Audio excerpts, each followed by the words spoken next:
So, just more of an update. I checked my cable, it came with this one. I've got the 300 watt rather than 150, so supposedly the soldering and everything else is better in this one. That's about as straight as I can get it. There's no problems as yet. There's a cable mod cable on the way, but that could be like 3 weeks before it gets here.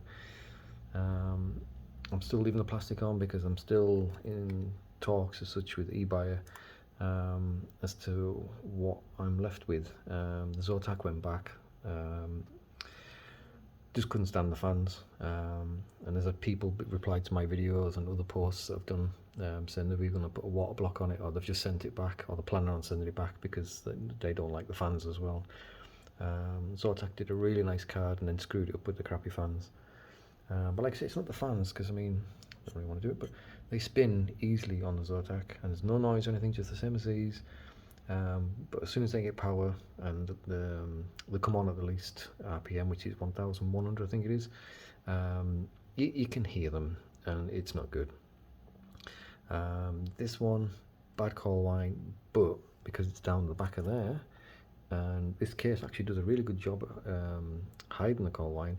Where I'm sat, the noise, you can hardly hear any call line from where I'm sat.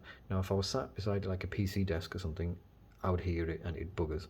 But I'm sat like 3 meters back, and I would have to turn all the volume off on everything, and I have to sit and kind of strain my ears to hear it. So if it has to be, it has to be. But at the same time, there's people out there claiming that they have ones with hardly any call line or no call line. The no call line seems a bit of far-fetched, because most of these products have got some kind of sound with that much power and electricity flowing through them. So I need to get in contact with eBuyer again and see if they're willing to give me a bit more time, and if I can give it another week or two, and then see if I can get hold of another Strix and try it out, and see if it was just the first ones that were bad, or whether they all just seem to be plagued. I don't know. I tried everything. So the only thing that crossed my mind recently was the UK volts is like 240 versus 140 for a lot of the world. Didn't know if anything like that had anything to come with it, like affected it at all. That kind of things is beyond me. But as I've said before, did everything, tried everything, purely used the cards. Yeah, it's a shame why Samsung just keeps picking all these up as orange or yellow when they're actually like a deep red to match these cables I put on here. But yeah, there's a black and red cable mod cable. Will hopefully get to me soon. But like I say, on the Gamer Nexus, they say that the 301 watt cables seem to be soldered better here, and they think it's the safer one. So maybe it's just the 150 watt cable ones which are affected. Need to change this around, because you can't see the dominator around, because this RAM is actually, you pay the premium, but it is good. The lighting and the stuff that you can do with it, I'm very impressed with the things that you can get up to. You can spend all day messing about with stuff on this. Where else? But Deep Cool is LS, I can't remember the code for it now. It's the newer one, newer pump and everything else.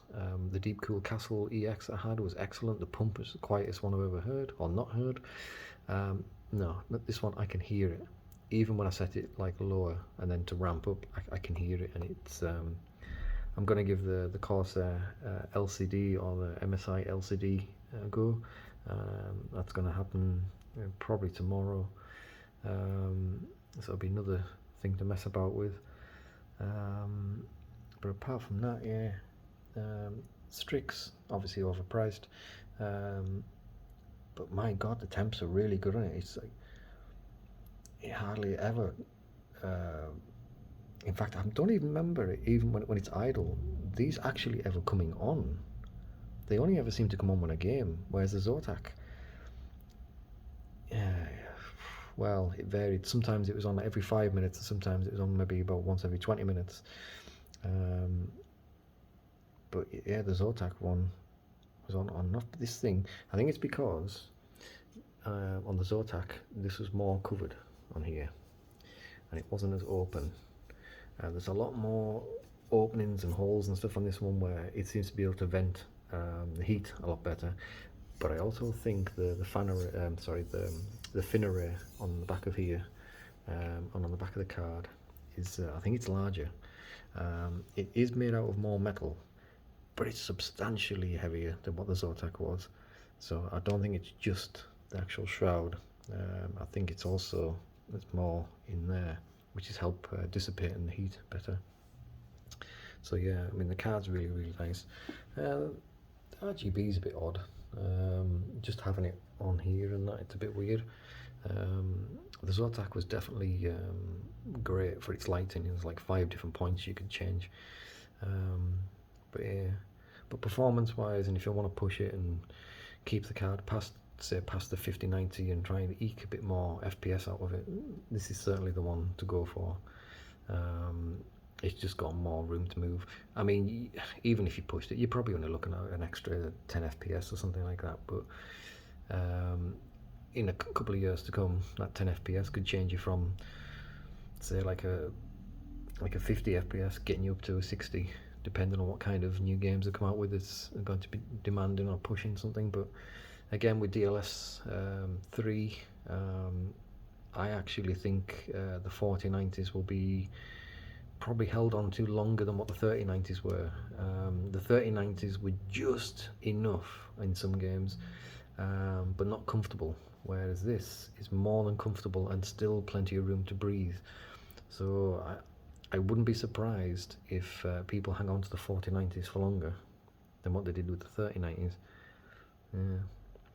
But yeah, so I mean, that's about it really. The next time I'll probably have either MSI Core or the Corsair LCD one. I'm just not that sure, because I mean the MSI one's got like a built-in VRM fan, but supposedly it's a bit noisy past a certain speed.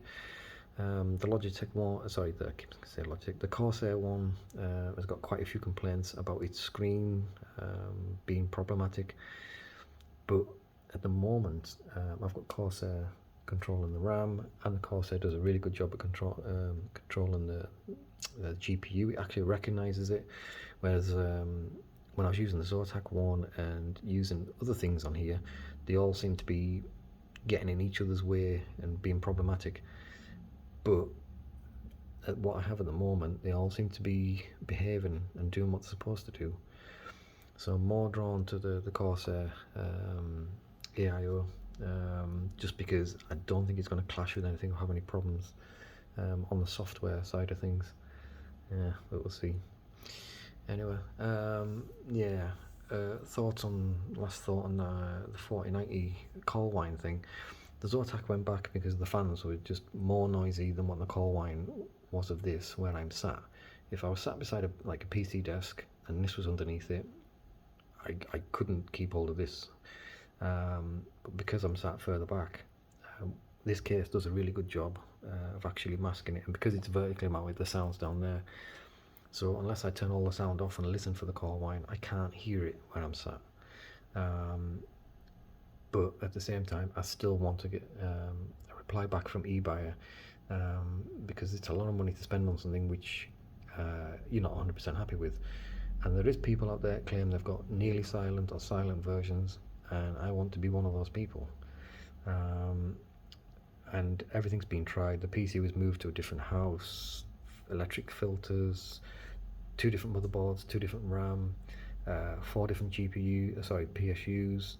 I can't even remember half the stuff I tried, and it's purely just the GPUs. Because if they were all the same, the Zotac would have been just as bad as these, but the Zotac was half of what these do, maybe even a bit less than that. So it's definitely the cards, but I want to see if eBay will give us a bit more time to hang on to it, and then try another Strix in a couple of weeks and see if it was maybe just a bad batch or maybe just bad luck. I don't know, but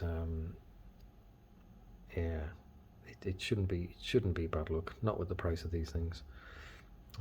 We should all be getting something that's roughly within a percentage margin of each other. So that's why all the plastic is still on there, because I don't know what's happening with it. But yeah, really nice card. And I do want to keep the Strix, but I want a Strix that's either got okay or no coal wine. Anyway, I'm rambling. Bye.